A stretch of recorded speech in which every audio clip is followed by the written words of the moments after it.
Well, good morning. Day 6 of the section hike, the Appalachian Trail for me. Just got dropped off by Bloobs from the Grove Hostel at Winding Stair Gap. That is where I got off on Wednesday. And my original plan was to only do a short day on Thursday yesterday. So that means I would have hiked some, but I did not. Yesterday was a 0 day, which means zero hiking. I went around town, took some videos, so hopefully you saw that video. Today is Friday. I'm getting going and looking forward to the second half of the trip, which I believe is going to be much prettier and much more scenic. So come along and check it out with me. We'll show you lots of views down trail. That was the view from mile 111.6. Don't know if you can see it, but maybe that's Albert Mountain Fire Tower where I was on Wednesday. There's something on top of that peak. Okay, so I just saw that viewpoint right there. We're on a level spot, so leaving the gap, that means you have to climb up. It wasn't an awful climb, but definitely gets you out of breath and had me sweaty. So had a great night stay, 2 night stay, but 1 day of 0 at the Grove. Again, thank you to Bloobs and Willow. It was a great place to stay. Highly recommend. What was I going to say?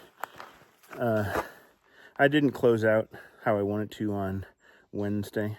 It was September 10th, and a few miles right before I got to the trailhead, I had turned on my phone to send a message out and got some from my family of the news that was going on with Charlie Kirk. And I was praying. I lost service and I was praying for him all the way down, and then turned my phone back on and got the bad news when I made it to Winding Stair Gap. And I sat there and I teared up for a while. I don't know him or anything like that, but it's just sad.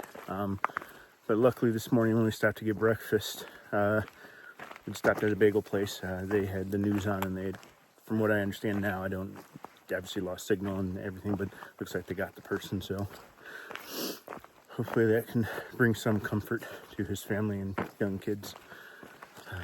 That's all I'm going to say about that. I've been trying not to let it bother me. I mean, it was definitely something that I was looking into all yesterday. But anyways, happy trails. So let's keep on moving forward. Wait till you see these views. Seiler Bald, 5,216 feet up.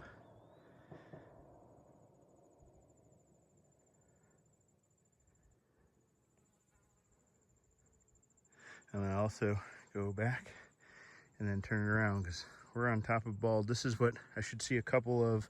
I think there's going to be 4 over the next handful of days.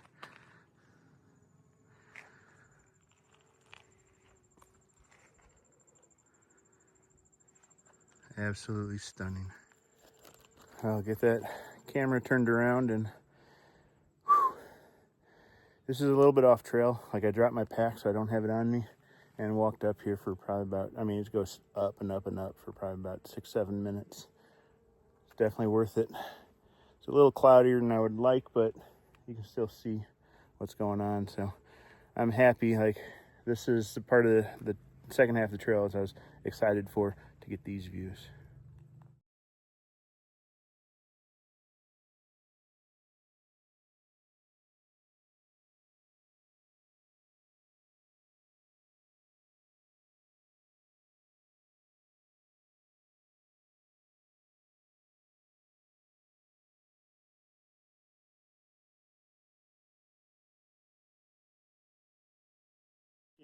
It is about 1:15.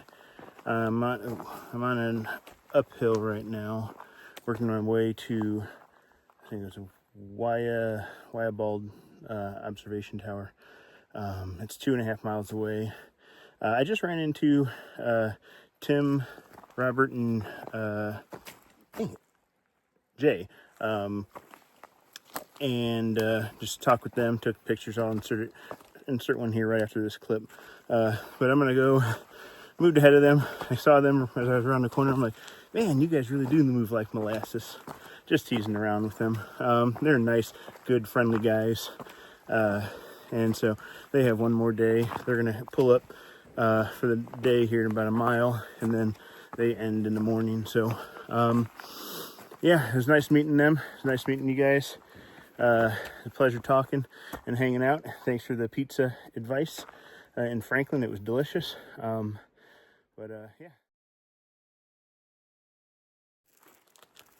Okay, checking in. It's about 2:15.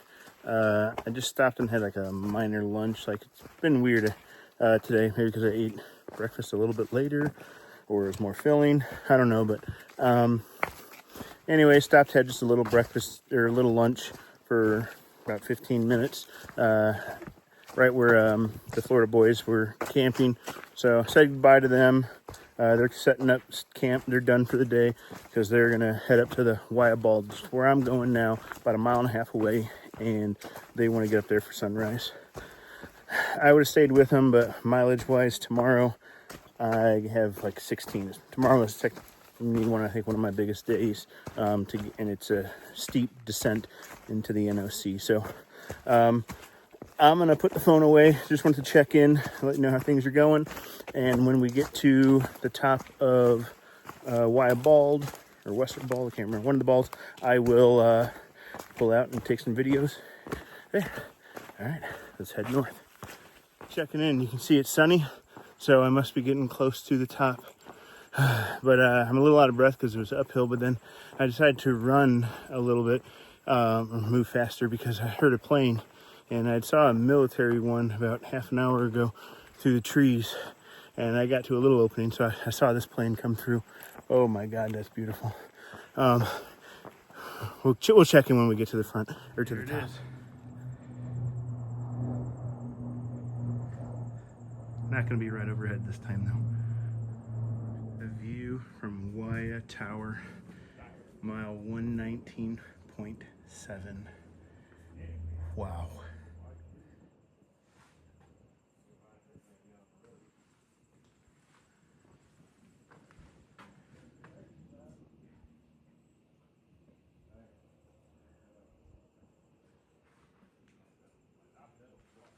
.360 views. Well, close to it, maybe 270. So this is all the things that we can see from this side. We should be able to see the Great Smoky Mountains, and I'm going to pull them up and show you. So right there, those tall peaks in the background are the Smoky Mountains. Again, I will be there. It's Friday. I will be there on Wednesday. Zoom in more. That's probably the best I can get. Over there is Klingman's Dome, the highest peak on the Appalachian Trail. When I did that in 2021.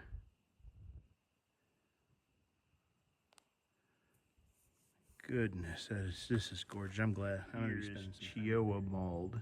On Monday, I may be camping on top of that bald.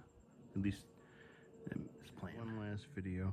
Way there in the back, you can see Albert Mountain, where I was 2 days ago. Right there in the middle. Okay, so we made it to camp. It's about 1 mile from Wyabald. Those views were amazing. Maybe the best views I've seen on trail through all my sections. So probably a lot of videos that I won't even be able to put in there. But I'm going to show you what it takes to get ready for camp once you roll in. So let me turn the video around and we'll get going. So for me, when I make it to camp, I want to come in. I'm usually staying at a shelter, so I will get my stuff set up. I have my tarp in here. I have my sleeping bag, my sleeping pad, my pillows, stuff that I need. My food is in the blue bag. This one right there has my clothes, so I'll change into different camp clothes that are not all wet from hiking, and that'll be like my ditty bag, which has my flashlights and power charger and stuff like that. So I'm going to get everything out and show you how it gets set up. So everything has been pulled out. You have sleeping bag, sleeping pad. I take 2 pillows, and I use that air pump to help inflate the pad and the pillows. And right there is a bottle of water, so you can see about how big everything is. So let me get it set up and then you'll take a look. Okay, there's the pad and the pillows, and I'm going to use this to inflate it. So check back in about 2 seconds. Just like that, everything is blown up. So we're going to get the sleeping bag opened up and my pad, or the straps put around the sleeping pad and turned around so it's ready to go. Okay, now everything is ready to go. The straps are on the pad so the pillow cannot fall off. I'll have my extra pillow that I may or may not use, and the sleeping bag will loft up since it's been compressed all day. I do have a sleeping bag liner, this orange thing right there, that kind of helps keep the sleeping bag clean and adds a little bit extra warmth, and that I'll probably use as well. So there you have it. That's how I set up camp. It's one of the first things I do as soon as you get in. You might have heard me mention something called hiker midnight. Hiker midnight is basically when the sun goes down, everybody, if there is anybody, which there probably won't be with me today, goes to bed. So there's nothing to do when it's in the night. Most people like me don't carry fire starters. They're going to take all the effort to get a fire going and maintain it. So pretty much once it gets dark, people are going to bed and they're waking as the sun's coming up.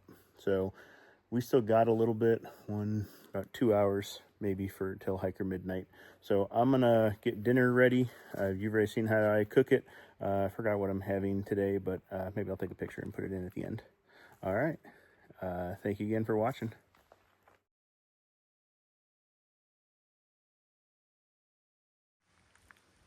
Okay, this is the end of day 6. Made it to the shelter and everything's set up. Have a new friend, Tom, that I'm talking to, and we're having a good conversation talking about the trail. Did 11 miles today, and the plan is to do 16 tomorrow. So it's got a big day into the NOC, but we should have some views. I'll take you around and we'll see what tomorrow has to offer, because today was just absolutely stunning and beautiful.